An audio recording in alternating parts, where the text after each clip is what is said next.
Halo, salam berjumpa kembali dengan saya Paceboy dalam edisi video untuk para jurnalis pemula. Jadi, jurnalis pemula ini bagaimana kita bisa menulis berita, mulai belajar bagaimana menulis berita yang baik. Saya akan memaparkan konsep dasar yang dipakai oleh para penulis atau para wartawan untuk memulai menulis berita. Konsep pertama dan konsep paling dasar yang dipakai adalah 5W1H. Konsep 5W1H ini, 5W ini terdiri dari pertama what. What itu adalah apa. Yang kedua who. Who ini adalah siapa. Dan yang ketiga adalah when. When ini adalah kapan. Dan yang keempat adalah where. Where ini di mana. Dan yang kelima adalah why. Why ini mengapa. Dan yang terakhir, yang terakhir adalah how. Bagaimana. Jadi konsep 5W1H ini wajib diketahui dan harus dipahami oleh para wartawan. Konsep 5W1H ini dijelaskan seperti begini. What itu adalah apa yang ingin kita tulis, atau topik apa, atau peristiwa apa, kejadian apa, beritanya apa, berita tentang apa, itu yang dimaksud untuk what. Jadi, apa yang mau ditulis, itu yang pertama. Terus yang kedua, ini adalah who, siapa di dalam berita itu. Entah itu tokoh peristiwanya siapa, atau yang memberi komentar itu adalah si siapa. Jadi siapa di dalam berita itu, narasumbernya, atau dalam peristiwa kejadian berita itu siapa. Dan di sini nama lengkap, gelar, jabatan, atau identitasnya itu wajib diketahui oleh seorang wartawan. Biasanya what dengan who ini saling berkaitan antara apa yang terjadi dengan siapanya. Yang ketiga adalah when. When ini adalah kapan kejadiannya, kapan peristiwa itu terjadi, kapan si narasumber itu memberikan komentar, mulai dari hari, tanggal, bulan, dan sebagainya. Itu yang dimaksud dengan when. Jika itu dalam kronologi yang panjang, maka waktunya kapan? Itu mesti dicatat di dalam buku wawancara oleh wartawan pemula. Yang keempat adalah where. Where ini adalah tempat kejadian. Atau isi dalam berita itu tempat terjadinya di mana. Nah, kalau ada yang memberi komentar, komentatornya ini adanya di mana, narasumber ini ada di mana. Kalau terjadi peristiwa ini terjadi di mana. Ini yang mesti dijelaskan oleh wartawan di dalam berita tersebut. Ini W yang keempat. W yang kelima itu adalah why. Why ini adalah apa alasannya terjadinya peristiwa tersebut. Apa alasannya seorang komentator itu memberikan komentar untuk menjadi sebuah berita dan seterusnya. Ini wajib diketahui dan harus dicari tahu oleh wartawan. Terus yang terakhir adalah how. How ini adalah bagaimana kronologi peristiwa itu terjadi. Atau bagaimana seorang wartawan itu bisa menyusun dari berbagai macam informasi itu menjadi satu alur cerita yang bisa dipahami oleh pembaca. Ini konsep dasar untuk wartawan.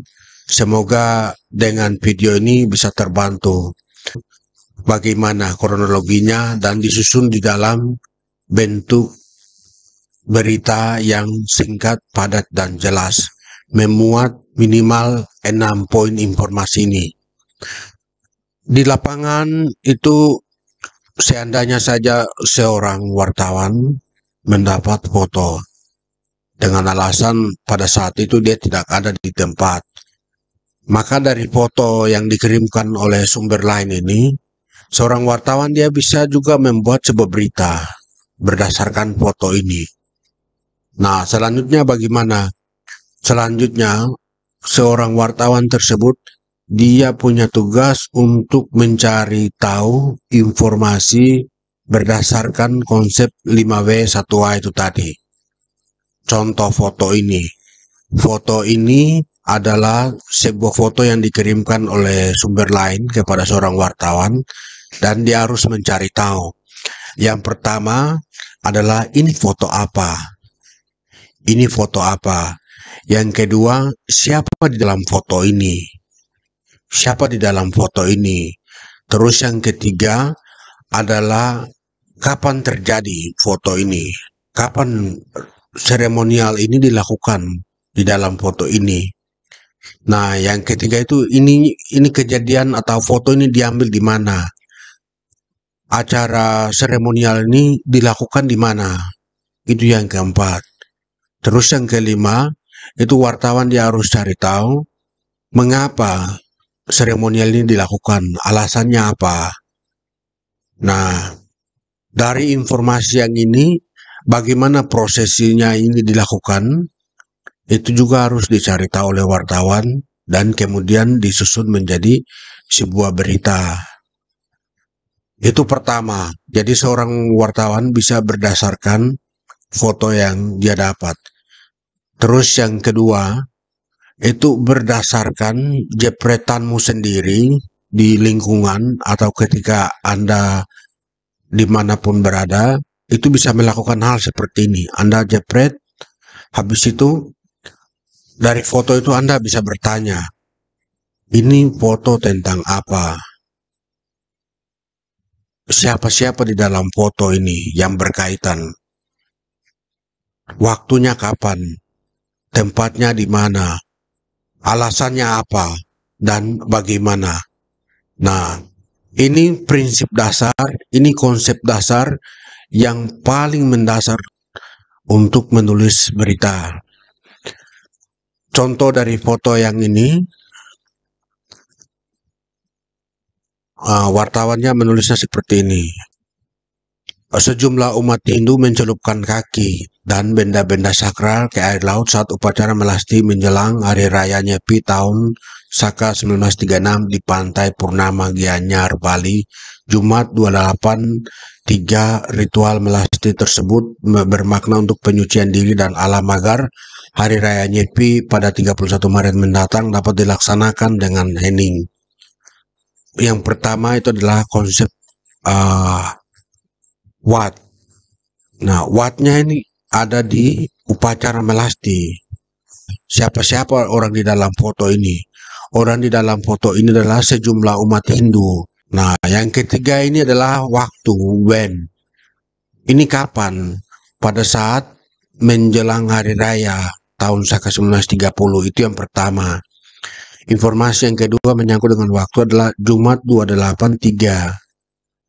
Jadi acara di sini waktunya itu dipentingkan. Momen ini terjadi di menjelang Hari Raya Nyepi tahun Saka 1936. Informasi waktunya. Informasi waktu yang kedua ini biasa. Ini biasa ya, kapan saja, hari apa, Jumat, Sabtu, Minggu, orang bisa saja mencelupkan kaki dan benda-benda sakral ke air laut. Tetapi momennya itu adalah waktu, yaitu menjelang Hari Raya Nyepi tahun Saka 1936. Tempatnya di mana? Tempatnya di Pantai Purnama, Gianyar, Bali. Nah, ini yang keempat. Yang kelima adalah why. Ini mengapa kegiatan ini dilakukan? Kegiatan ini dilakukan dengan alasan bermakna untuk penyucian diri dan alam. Jadi kegiatan ini alasannya. Kalau tidak ada alasan ini, tidak ada tujuan ini, maka foto ini tidak ada atau kegiatan seremonial ini tidak dilakukan. Dan seremonial ini bagaimana dilakukan? Seremonial ini dilakukan dengan cara mencelupkan kaki dan benda-benda sakral ke air laut. Ini seremonial cara untuk merayakannya dengan mencelup yang unik dan berbeda itu adalah mencelupkan kaki dan benda-benda sakral ke air laut. Nah, Anda mencelupkan kaki dan benda-benda sakral ke air laut di hari biasa itu tidak akan menjadi berita. Dia menjadi berita itu karena dilakukan oleh sejumlah umat Hindu secara bersamaan pada saat menjelang Hari Raya Nyepi dengan cara mencelupkan kaki dan benda-benda sakral ke air laut. Itu nilai beritanya. Semoga dengan melihat situasi lingkungan di sekitar Anda, semoga Anda bisa memproduksi atau mulai melatih dan belajar untuk membuat berita dengan menggunakan kalimat singkat, padat, jelas. Dan yang kedua adalah menggunakan kalimat aktif. Aktif itu subjek melakukan pekerjaan dengan susunan itu subjek, predikat dengan objek dan keterangan waktunya di belakang. Kalimat aktif itu seperti apa? Sejumlah umat Hindu ini adalah subjek. Ini mencelupkan ini adalah predikat. Nah, ke air laut ini adalah keterangan tempat, dan saat upacara melasti menyalarai adalah keterangan waktu. Di Pantai Purnama Gianyar Bali ini adalah keterangan tempat dengan keterangan waktunya Jumat 28/3 bulan 3. Jadi subjek melakukan pekerjaan, habis itu ada keterangan, objek atau keterangan. Nah, di sini objeknya apa? Objeknya kaki dengan benda-benda sakral. Itu yang menjadi objek. Jadi kalimat aktif itu subjek melakukan pekerjaan, habis itu baru apa di dalam. Lalu dengan keterangannya di belakang, keterangan waktu, keterangan tempat, atau keterangan subjek. Seperti itu. Contoh berikut adalah foto kedua. Foto kedua ini kita lihat ada jembatan penyeberangan atau semacam ada perahu penyeberangan yang sedang dipakai oleh warga. Nah, wartawannya ini menuliskan lead beritanya dari foto ini seperti berikut. Dia menuliskan bahwa sejumlah warga memanfaatkan jasa perahu eretan dengan latar belakang proyek pembangunan gedung bertingkat di kawasan Sunter, Jakarta, Senin 14/4. Nah, ini adalah Senin 14/4 ini adalah tanggal dia mengambil foto atau tanggal ketika orang menyeberang jembatan ini. Dana Moneter Internasional IMF memproyeksikan ekonomi Indonesia melambat menjadi 5,4% pada 2014 dan naik menjadi 5,8% pada 2015. 5W1A-nya ini tergantung dari lead yang kita bikin, guys, atau lead yang sudah dibikin oleh orang lain. Nah, kalau leadnya itu ada dua kalimat. Kalimat pertama itu adalah sejumlah warga memanfaatkan ini. Nanana, Santer Jakarta, Senin 14/4. Kalau leadnya hanya kalimat pertama ini ke atas saja, maka ini adalah soal jasa perahu eretan. Ini adalah isunya. Tetapi karena penulisnya menambahkan dengan kalimat kedua, dengan mengatakan bahwa proyeksi pertumbuhan ekonomi Indonesia melambat dari 5,4 menjadi 5,8, maka isu yang ingin ditonjolkan oleh penulis adalah proyeksi pertumbuhan ekonomi. Nah, dari isu ini silakan menentukan siapa di dalam foto ini, terus when, kapan, dan where, di mana, terus why, alasannya. Dan yang terakhir adalah untuk menggambarkan proyeksi pertumbuhan ekonomi Indonesia ini bagaimana di dalam foto ini. Jika Anda ingin belajar, Anda silakan merespon video saya ini dengan cara melatih dari video-video saya yang kali ini maupun video-video saya selanjutnya. Demikian untuk video pertama. Jangan lupa subscribe dan share. Semoga Anda bisa mendapat notifikasi video selanjutnya.